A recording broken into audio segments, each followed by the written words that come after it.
runs the gamut from radio to cable to newspapers, and now as an announcer on Sirius XM. As the fourth vice chair of the Long Island Music and Entertainment Hall of Fame, Larry knows the wellspring of which I speak. Hey, welcome to the Long Island Sound podcast, Larry. So great to have you here. Steve, it's an honor. Thanks for having me. I really appreciate it. You know, as I was thinking about, first I'll give the audience a little bit of a backstory. I met Larry at the grand opening of the Long Island Music and Entertainment Hall of Fame in Stony Brook.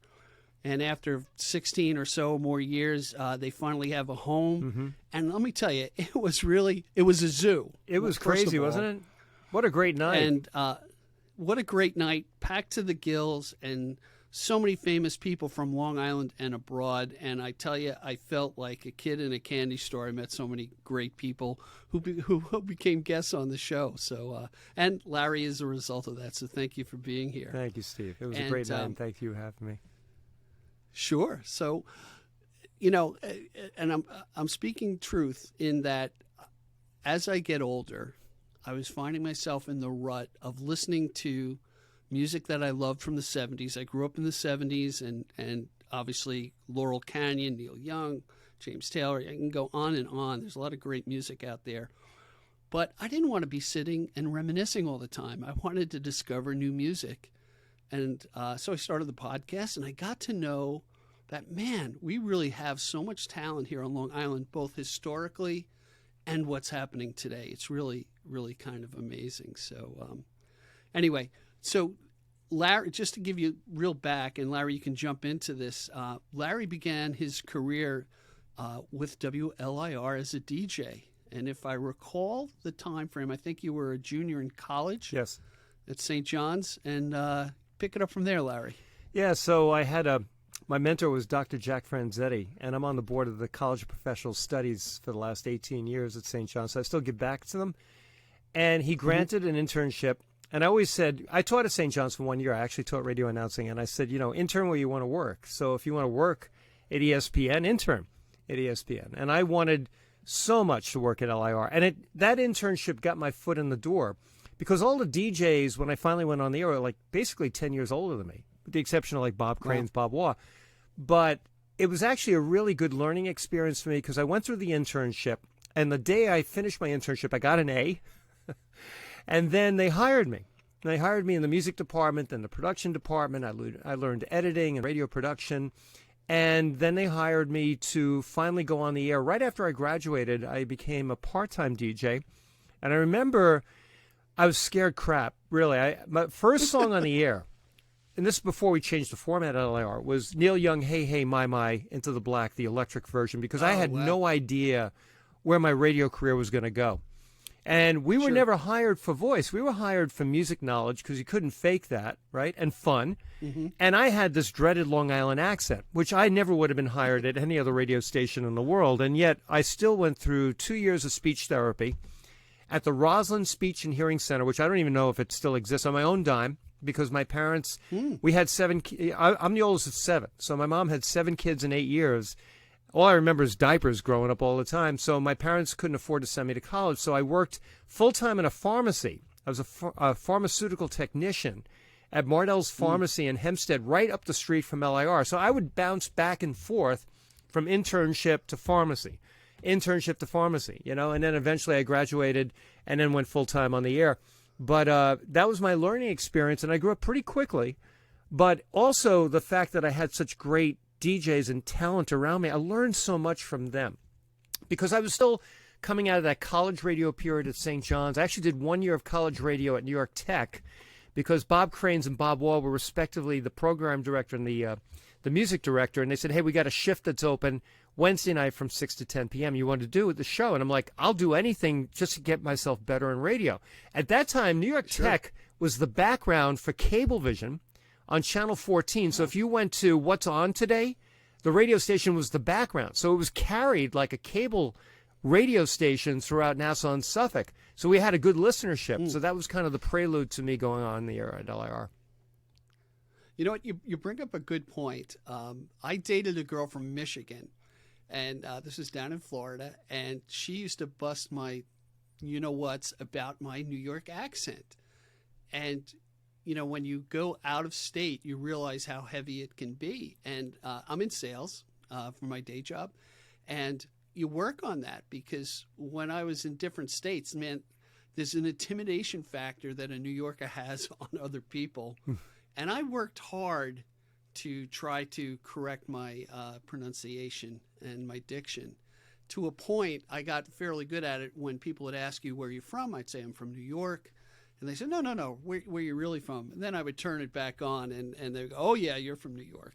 Coffee, soda, all those words. Or boss at bada.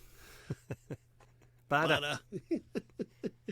Yeah, so it's interesting because... So you started... Yeah, go ahead. Yeah. No. So, go ahead. Yeah, because on Sirius XM, I'm coming up on my 20th anniversary, believe it, on Memorial Day weekend. And most of the announcers are from Los Angeles. So I'm the only one from New York and from Long Island. So I broadcast from Long Island since COVID. Shipped all the equipment to my house. So this is my Sirius XM home studio where I'm actually broadcasting to you on your podcast right now. And the thing is that every now and then I hear it. It slips out. I go, oh, there's my Long Island accent again. Well, I am from the island of Long. I'm a skinny Irish Catholic kid from Brooklyn, right? Living in Massapequa Park, New York, broadcasting around the world in Massapequa Park, New York. Not that the Village here is ever going to throw me a friggin' parade or give me a plaque, but it's actually, it's a nice local story. But Massapequa was so historic, right, for the Baldwins, Joey Buttafuoco, Jerry Seinfeld, the Stray Cats, right? Steve Guttenberg. So I feel like I'm in this little clique of Massapequa, this little dot on a map, but this is the Long Island Sound, right? So it's all about Long Island for me. Right. And then you also have the Stray Cats, as well as, I'm trying to think of the female singer, tiny little gal from Massapequa. She went to Massapequa High School. Well, you know who I'm thinking about. So my...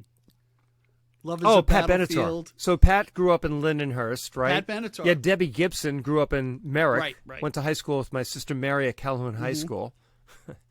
Yeah, so you had a real wealth, and you spoke about the Long Island Music and Entertainment Hall of Fame. So you think about the bastion of talent, on 120 miles of, from Brooklyn, Queens, Nassau, and Suffolk, all genres, right? All genres, dating back, decades. That's what we celebrate at the Hall of Fame in Stony Brook. It was a great night. Thank you. Yeah, so what's interesting, I did a little bit of homework before we got on the air with Larry the past couple of days, and I watched the documentary Dare to Be Different about the WLIR radio station. Now, I knew the radio station in high school, and I really enjoyed it, but I didn't really know about the demise of the radio station. But what I found so intriguing, and I think it plays into maybe what's happening in the market today, and you could probably speak to that way better than I can. One of the segments in the documentary talked about how you changed, I think it was in 82, you changed formats and you became a progressive radio station, and you really depended upon what was coming from the UK and England, where you actually went to the airport to get the records and play them, and the road to discovery led to really you guys finding U2 and getting airplay for U2 as one of the famous bands among many that would have not played in a regular radio station. And I was thinking about this before we came on. I was thinking about Spotify and all these different platforms that will have the AI to figure out, if you like this, and you're going to like that, and you're going to like this. And I really looked back to what you guys as pioneers accomplished at WLIR, where you were the AI. You figured out, hey, what was really good and what was playing. But you got the audience feedback, and you got such a great fan base. It was just kind of amazing to me. It's a great point you make, Steve, because it was kind of like analog AI as opposed to digital AI, right? Because it came from the gut. Ellen did a great job, with the movie. It took 7 years to film that. And, Dennis narrates a lot of it. We all play ourselves. I guess I'm one of the four main in today and like 30, 40 years ago. As Dennis's music director, being the music director of LIR really was the ultimate goal for me, because that's where I became the human filter. So what you speak to was what Rough Trade Records did in London. We signed a deal with them in London. Dennis went there and got the deal done. And every Thursday, to your point, there was a box that was shipped from Heathrow to JFK. And my staff would meet the the plane, bring the box to me. I would start listening it on Thursday night. And then, you know what happened? It was a Friday morning. I called Dennis, and I just found this in my collection. I don't know if you can see this, right? This is the original test pressing of Mars' Pump Up the Volume. And when I got it, first of all, I was spinning at the Malibu on Saturday night. I called Dennis and said, let's test it in the club and see how it goes. Now, you got to realize I'm live on the air at the Malibu, but I'm also live on the dance floor. There was no delay. There were no commercials, no bathroom break, nothing. And I put this on, and the place went nuts. And I said, Dennis, we have something here. Then on Sunday night, I did an import show called Off the Boat. Played it on Off the Boat. The phones lit up. And on Monday morning, we put it on the air. We had to drop the call letters into the song because we didn't want other radio stations, which, by the way, is illegal to do, rebroadcast someone else's signal. We had to drop the call letters, the LIR call letters in the song so no one would try to copy it. And this is just one example. I just found it last night because I was cleaning up my records. I also cleaned up. I found this, too. I found the acetate. I was invited into Master Disc. So Master Disc is the post-production process of when you record a record, and Bob Ludwig is a friend of mine, but I've never seen a record being mastered before. And you smell the acetate on it. This is actually more than this from Roxy Music. I was invited into the session, and I'm a young DJ. It's actually, I dated it, too. It's March 29, 1982. They had just finished the vocal at 4 o'clock in the morning. I walk in the room, and there's Brian Ferry, there's Rhett Davis, the producer of Avalon, Bob Clearmountain, the engineer of Avalon, me and Bob. And I'm like in awe. And Brian was spent because he just finished his vocal and he was holding his head in his hand. And what happened, they did the first test pressing, the acetate, and there was an imperfection. So they gave this to me. Brian signed it, and then they got the second acetate. Wow. So, you know, I start finding these things, and the memories come back because I realized that we were breaking new music. We never said we were a new wave station, and we made that clear. Max makes it clear in the movie. We were a new music station. That's what we wanted to be. And that was engaging to the audience. So the AI part, right, when you had Screamer of the Week, right, people would call and vote. That was the best new song of the week. Right. That was kind of the AI. But the AI for us was our gut. We either knew it was a hit or it was like doing A&R in radio, artist and repertoire, right? And, in fact, I almost went to be an A&R guy. I actually interviewed with Clive Davis. And I actually found the rejection letter I got from Clive. Saying basically, hey, you picked some, you know, it's kind of like a trick question. When you go on these interviews as an A&R guy or a potential A&R guy, they say, bring 6 songs that you think will be a hit, right? So that's a trick question because you're bringing songs that potentially could be, and that could make or break the interview. So, but I spent 90 minutes with Clive Davis, and it was wonderful, but I didn't get the gig. Yeah, it reminds me of a scene that I saw that in some Motown movie where it was the Four Tops or whatever. They would do their song in front of the catalog of artists, and they would vote to see, you know, if it's gonna be a hit. And now you have a radio station who is looking at their competition, and you're a tiny wattage radio station in the scheme of the New York market, but you're in the New York market, which is the center of the world as far as I'm concerned. Particularly Brooklyn, I think, is the center of the world right now when it comes to music. And there you try something different, and then, boom, you strike gold in what you're introducing. It's fascinating to me. And then if you go full circle or fast forward, and you look at how music is presented today, hey, when you and I were kids, we got an album. I mean, I'd go down to Pergamons in Levittown, and you can get a 45 for like 25 or 50 cents, or you buy an album, and you sat down with that album, and you played both sides of that album, and you digested that music, you know. But now it's different. I don't know if people don't, you know, of the artists I've spoken to, like, no, it's easier to put out an EP with 3 to 5 songs that are probably really good, and then keep making the what I call ice cream cones to keep the audience you're trying to build engaged, and then there's a whole social media. Yeah, I think, you know, Billy Idol released a 4-song EP called The Cage, right? So that followed up a 4-song EP from the previous year. Squeeze just put out a 5-song EP called Food for Thought, which was really their first new song in 5 years, but it was really meant to raise money in the UK for those that have food insecurity. So the EP concept has kind of come back a little bit. You know, for us, at LIR, I think one of the brilliant moves that Elton did was moving the tower from Garden City to the North Shore Towers, because the North Shore Towers was the second highest point on Long Island. And in FM, you want height more so than power. I mean, you want power, but 3,000 watts off the North Shore. So we went into Brooklyn, to Queens, boomed into Westchester. We were the #1 station in Stamford, Connecticut. So I think that gave us a lot more of a New York presence, so that we were identified as really a trendsetter. Now, there were 7 of us, if you think about it, right? We called them the Magnificent Seven. You had KROQ in Los Angeles, K-Rock, 91X in San Diego, XRT in Chicago, Live 105 in San Francisco. You had FNX in Boston, LIR, HFS in Washington, D.C., and we were breaking it. But we were all looking at each other. You know, we always looked at K-Rock, and I'm sure K-Rock looked at us, and we all shared. I used to go on the air on the morning show with Poor Man, who was the overnight DJ on KROQ.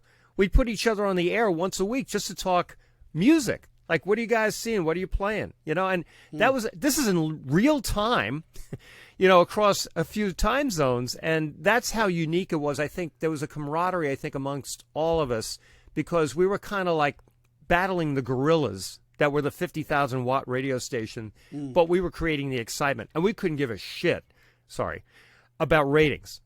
Yeah, we couldn't care about ratings because it didn't matter. Right. If we said to 8,000 people, show up at 8 o'clock tonight, 8,000 people would show up, you know, because people were so loyal, and they would just move to wherever we told them to go. If it was a club, an auto dealer that was having a grand opening, whatever, you know, this was a loyal, active audience. And I think radio stations would have killed for that, because at that point, the local advertisers, they couldn't care less about ratings. They just wanted results. And if they saw people show up, they showed up. If we said we would be there for a grand opening of a Taco Bell, they showed up.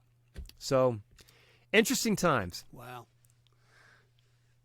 Yeah. You know, it's interesting. So when they switched the antenna, by the way, the towers that Larry's talking about are right on the Nassau-Queens border, and they're huge towers. You can't miss them off Northern State when it turns into Grand Central Parkway.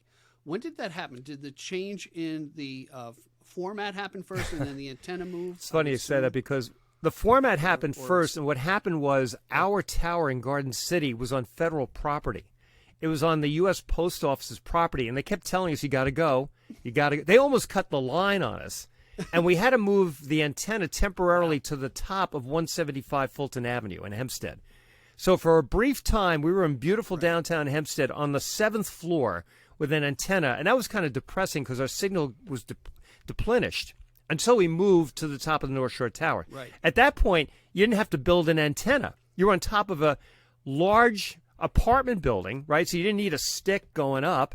And then there's like a lot of cab companies and stuff up there too. So you're right. We were right on the Queens border. So technically we're in Queens. So technically we were a hybrid Long Island, New York City radio station.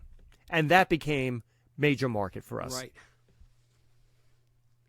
Now, I got to ask you this. When the switchover... I was there for both sides of the format, happened, right? To progressive. Okay, so what wasn't there the worry? This is my assumption. Well, what's going to happen with our advertisers? You know, are they going to evaporate? Did anybody walk? Was it a rebuilding? They actually embraced it. You know, well, first of all, the clubs loved it because no one was getting the people in the doors of the club. Like Charlie Greco and Tony Greco from the Malibu. I mean, they loved us because we would pack the place. The place would hold 2,200 people. I'd spend there every Saturday night. I had beer bottles falling on my turntables. It was crazy. You know, I mean, people were driving from Brooklyn to the Malibu. They were driving from New Jersey to the Malibu. And then you had Paris, New York. You had 007, Spies, Spit. I mean, you think about all the clubs that are being celebrated in the Hall of Fame, right? Uncle Sam's. And then things changed, I think, when AIDS hit, when drinking and driving became a real serious... It was always an issue, but they started cracking down. Things started to change towards the early 90s, I think, at that point. But the advertisers loved it because we would show up as DJs and do appearances, and people would show up just to talk music. They only wanted to talk music. You know, take some photos, but, you know, it was all about the music. Everything was about the music. Yeah, there was also that move, I think, from the 70s into the 80s where it went from singer-songwriters in the 70s to more of club music. And at least my personal experience was going to see a band in a local bar to all of a sudden now there are these, the OBI and all these places which, hey, if you want to meet somebody, you're going there to meet somebody. And, everything changed on Long Island. And then the other thing happened is the drinking age changed. My poor brother is a year younger than me. Every time he became legal, he was illegal. 18 to 19 to 21. 18 to very 19 quickly, to yeah. 20. Yeah, it didn't stop us, but it inhibited where we could. Yeah, I mean, my first night on the air was June 1, 1979, right? So as a young DJ, I mean, we were still straddling, but we were playing the punk stuff. We were playing television, the Ramones, Talking Heads, Elvis Costello. We were gravitating. Yeah. People say, yes, we did change the format August 1, 1982. MTV was August 1, 1981. So we had a lot of synergy between the old format, the new format. And as Dennis would say, I think he said this in the movie, I think it's like being on two ice skates, and at some point, the legs of your ice skates start to go this way, and something's got to give. Which way are you going to go? Full boat or hybrid? And we went full boat. Had to. Nice. Yeah, you got to jump in. Well, it was market share, too, because you had 5 AOR radio stations, right? You had APP, who just did this commercial-free summer. You had PLJ, BAB. I'm thinking about everything that I can't even remember. There were like 5 of us, right? And believe me, Bob Buckman told me at BAB when we changed format, they were cheering because we took the rock element of what we did. Because I remember interviewing Ozzy and Van Halen before we changed the format. We just handed the whole ball of wax back to them on that genre. But we knew exactly strategically where we wanted to go and be, because we couldn't survive being one of 5, right? You had NEWFM, too, right? I'm just trying to think of the APP, PLJ, NEWFM, us, and there was one other, which escapes me, but there were 5 of us, right? So market share, I mean, you can only slice the pie so much. That's a business decision. Wow. Why don't we do this? Let's take a quick break, and when we come back, man, there's so much to talk about. We could talk for hours. Hang with us, everybody. During the break, I asked Larry about his technique to interview people. And sometimes you need that little icebreaker, like, so what'd you do yesterday? Or what'd you do last night? Or what have you been up to? Or what'd you do yesterday when you were, right after the show with, blah, blah, blah, blah, blah, blah. You try to keep it current and relevant and just make it a little more down to earth and interesting, because you got to remember, they're people like you and me. Right. There's nothing different. Some are more arrogant. My worst interview was Frank Zappa. Oh, my God. Really? If he didn't like the interview, he would just go, yes, no. Van Halen was interesting because that was just before I changed the format. And they were ragging on me, because, they said, we're changing the format. Let the rookie do the interview. And they came up with, bottles of, they had like 6, it was actually Alex Anthony and no, I'm sorry. It was Alex Van Halen and Michael Anthony. And they brought up like these shakeable cocktail drinks, and they had a 6-pack of beer, and they were playing the Coliseum that night. And I just started talking to them. We just talked music, and it was fun. They were with me for about an hour. In those days, radio stations wouldn't have them because they were trashing radio stations. And then they started in with me on the high school jokes. And I would take it, right? This is the fun part. They would say, hey, Larry, you got a girlfriend? I said, yeah. Hey, Larry, you got a picture of your girlfriend? I said, yeah. Do you have a picture of your girlfriend naked? No. Do you want to buy one? So it was like stupid things like that. I got caught up in it. And here's the wildest part of that. When they left, now they're half trashed, but they're playing the Coliseum that night. They said, hey, off mic now. We already said goodbye. Are you coming to the Coliseum to the show? I said, yeah, I'm going with a buddy. I want to see you backstage after the show. Now, this is Michael and Alex. And I said, I'll be there. And they go to walk out, and they go, wait a second. Every time we say that, we never see them after the show. And the road manager looks at me and goes, go to stage left. After the show, I'll meet you. Sure enough, the show ended. He was there. Wow. Standing with I had to leave my buddy behind. So he brings me backstage. There's this whole after party. I go into the dressing room, and it's the 4 members of Van Halen and Valerie Bertinelli and me. Wow. And I'm going, holy crap. And I'm like 23 years old. Right. I'm just a kid. And then Michael and Alex see me go, you made it. Hey! And it was like, I felt like I was back in high school, and David Lee Roth said something crude to me, and, Eddie was great. Valerie looked like she wanted to be anywhere but in the room because she couldn't stand David Lee Roth. Anyway, it was just a wonderful memory, and I'm a kid, and it just all came together only because I just wanted to work at my favorite radio station. Well, what in also college. what's interesting, and you do this among friends. You have, self-effacing humor. You knock yourself down, and you have that back and forth that you go, and that creates a bond. So all right, Larry's a regular guy. We can deal with him. You know what I mean? I would assume, and that's what you try to get across. And you're right. You keep it conversational. My experience has been, this is strange. In the beginning, I wrote a lot of questions down. I don't write questions down anymore. I kind of rely on my curiosity and then see where it takes it. Okay. Only one time, and maybe you've had this. Let me ask you this. I call it when you become the dentist and you're pulling teeth. And you had that experience with Zappa, and some people you just can't help when it comes to an interview, and getting through it can be a little painful. Yeah, the thing is, I've learned about interviewing, always be a good listener. Sure. Be prepared, but roll with it. Because they'll throw you a nugget, and then you're going to take it, and that's what Howard does, right? They'll throw a nugget out, and he'll run with it. But I've also learned that they're just people. Don't talk at them, talk with them, right? Talk to them.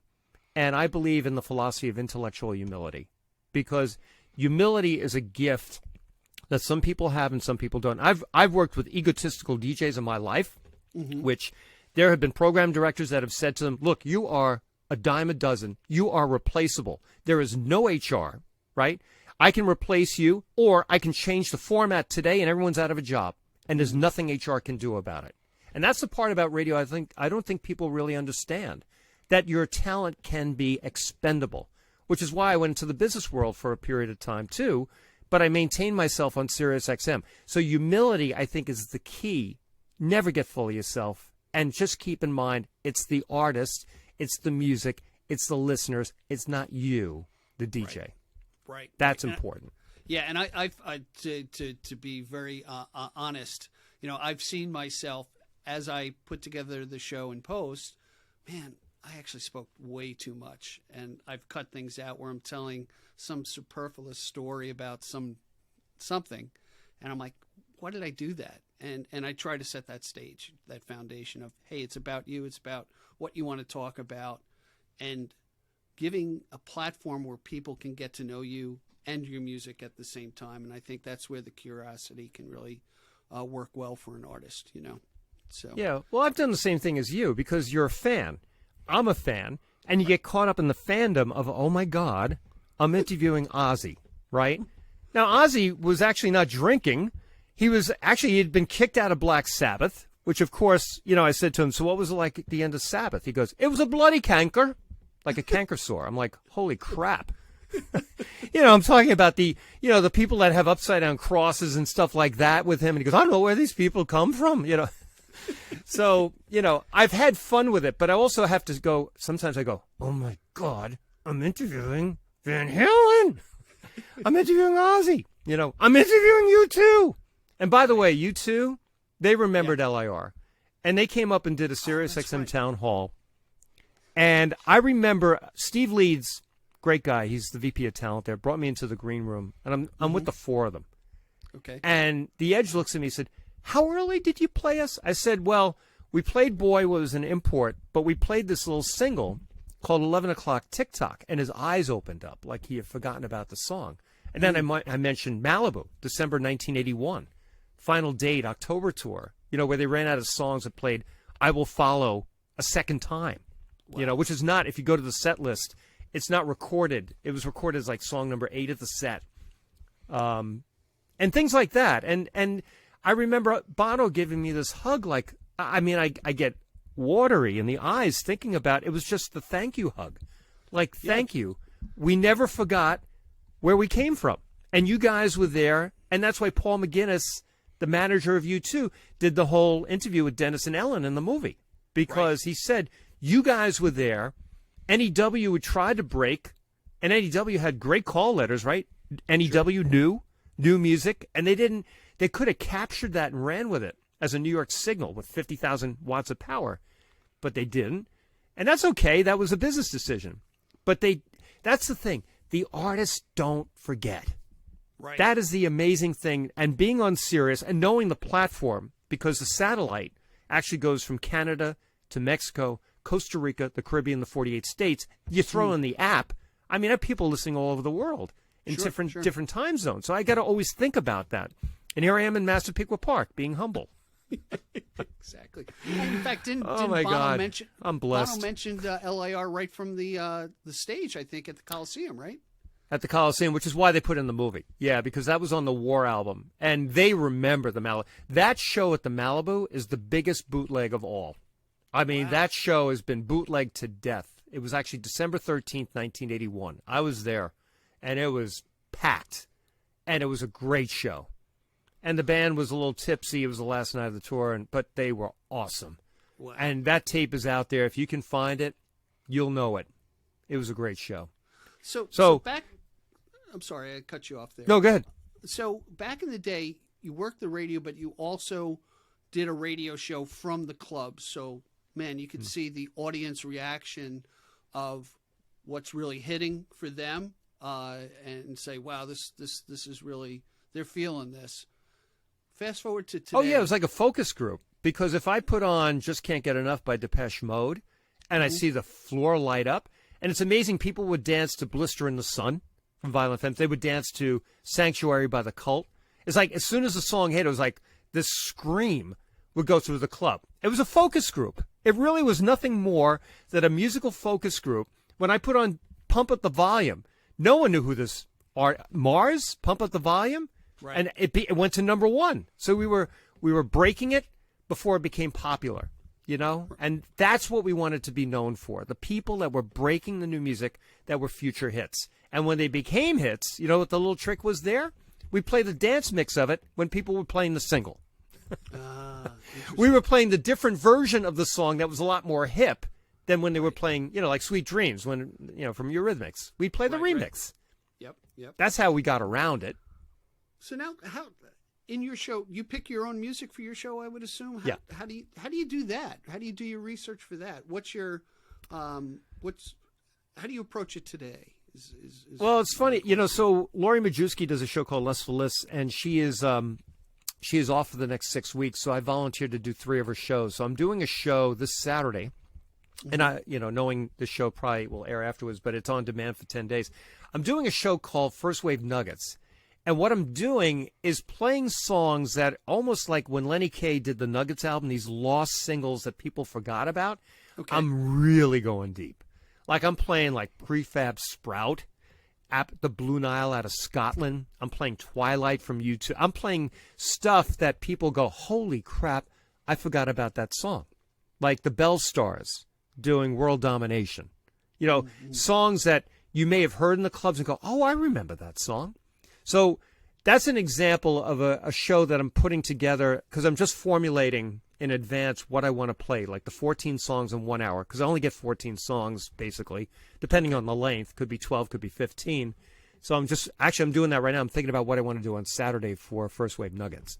So that's kind of an example of me being a kid in a candy store or a kid in a musical candy store where I'm just thinking about, oh, my God, what about this one? It's like when you first discovered YouTube. Like you couldn't get enough of it. Right. You said, what about this band? What about this band? Right? Or Napster, right? You were like pulling stuff down left and right because you said, does this exist? That can't prove it. Yeah, can't prove it. You can't prove it. Can't prove it. So, but I'm saying that's the joy of programming your own show. Now, are you doing it more from a historical perspective or like, are you looking for post-punk bands today that have music out? A mix of both. You know, I mean, I always loved the post-punk side, you know, with Gang of Four, Ramones, Clash, you know, Television. I mean, I purposely play one song from the B-52s. I play a track that's rarely played because this is it. This is their farewell tour. Oh. I think they should be in the Rock and Roll Hall of Fame, my opinion. Sure. They are the greatest party band. I I challenge anybody to find me a band that duplicates that sound. Take away Barbie and the Kens, just a gigolo, but I mean, who could possibly, if you didn't have the B-52s, where would you have Planet Claire, Love Shack? I mean, you go down the line, Planet Z, Rome, Song for a Future Generation. You can't go to a wedding today where their song is not played, one of their songs. Right, and you see Grandma and Grandpa dancing the Love Shack, you're like, ugh, that wasn't meant for them. It was meant for us. I can't unsee that. And by the way, the Grandma. band didn't think that was going to be a hit. They did it as a goof. Really? That song was a complete... Yeah, they didn't think it was going to be a hit. It became a hit. Wow. and what's interesting? They really... They didn't tag themselves to a particular genre. Their music is their music, from southern Georgia. It's just kind of unique. I think that's really amazing. Hey, let's do this. Let's just take another quick break, and we'll be right back with Larry Duck Dunn. Hang with us, everybody. At the Long Island Sound, we're much more than a podcast. We're building a community.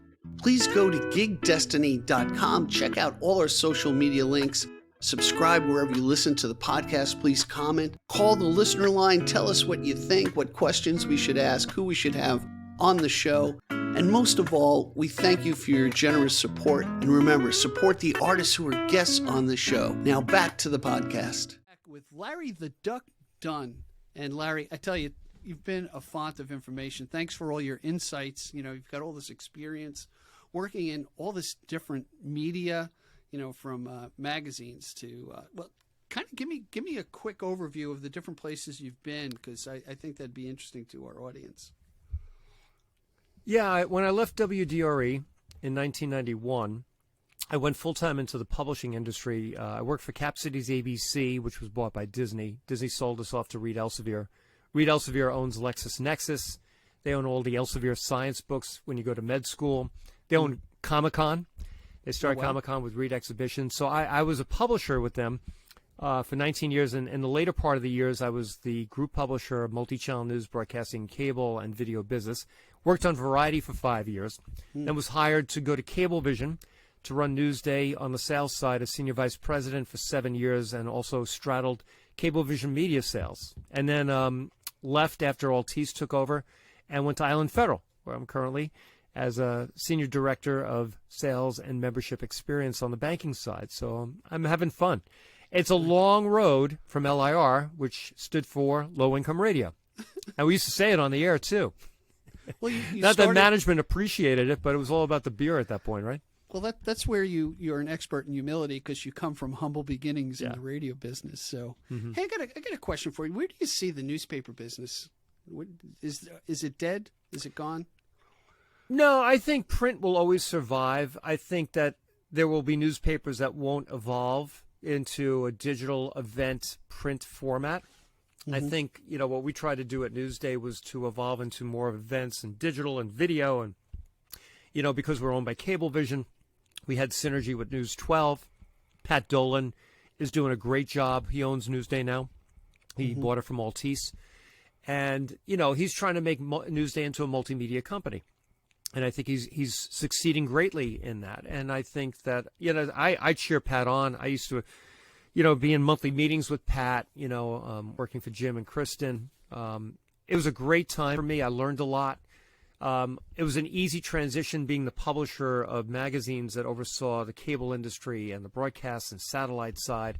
So I knew that side of it. There's a lot of knowledge I have from those days, having editors, reporters, journalists reporting into me. But, it's called church and state, right? So I was managing the advertising side, managing the editorial side, and the publisher is the only one that can straddle both sides. And it was a great experience. I learned a lot. And, I learned a lot from the Dolan family, too. Yeah, I've Newsday and how it's morphing into this multi-segmented media company, not just a print newspaper. And, I've been listening to the news and hearing different reporters lament on the lack of local news coverage because of so many papers going under. And, it might even tie into, the guy who was just voted into Congress, Santos, who fabricated a lot of his or all of his career. How did they miss that? Yeah, they said if local news was on top of this, it might have come out a lot sooner. So I'm just curious on your take on that. I know it's off the music path, but since you're a media mogul, I want to get your opinion on it, your take on it. Well, I think Newsday does a great job of investigative journalism, and sometimes there are facts you just can't get to. I mean, you're not going to see, I think, a lot of investigative journalism, at the Daily News, the New York Post, but I think with the New York Times and with Newsday you would. I know that when I was in radio, when they deregulated news, right, that was in the 80s, we had a newsroom of 4 news anchors.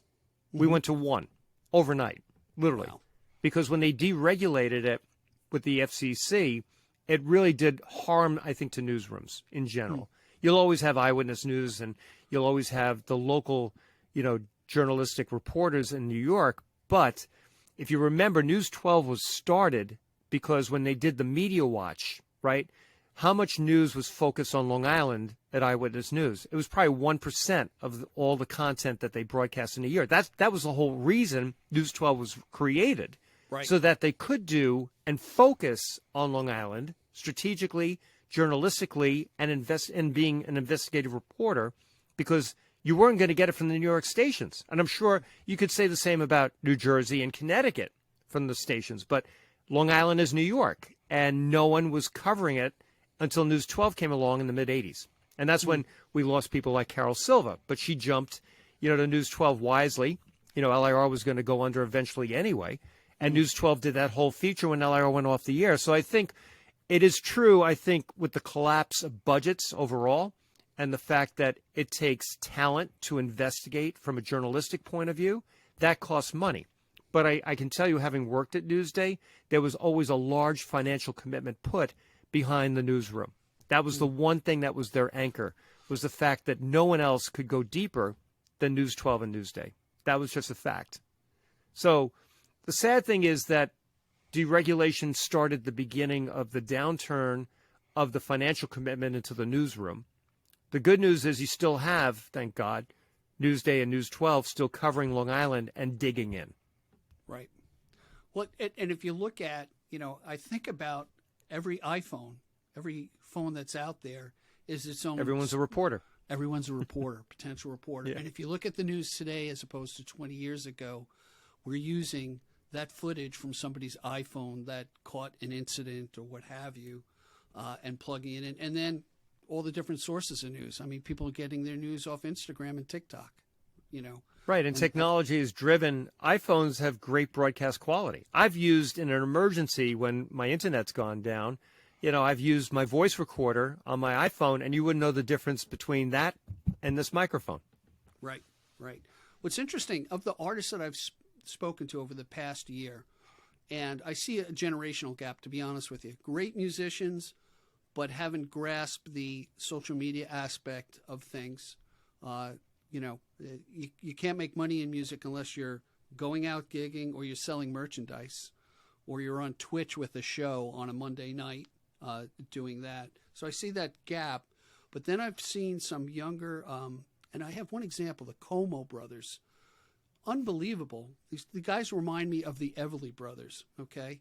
And they've done these different videos, and I'm like, who does that? Oh, this is Tatiana, my fiance, does it on her iPhone.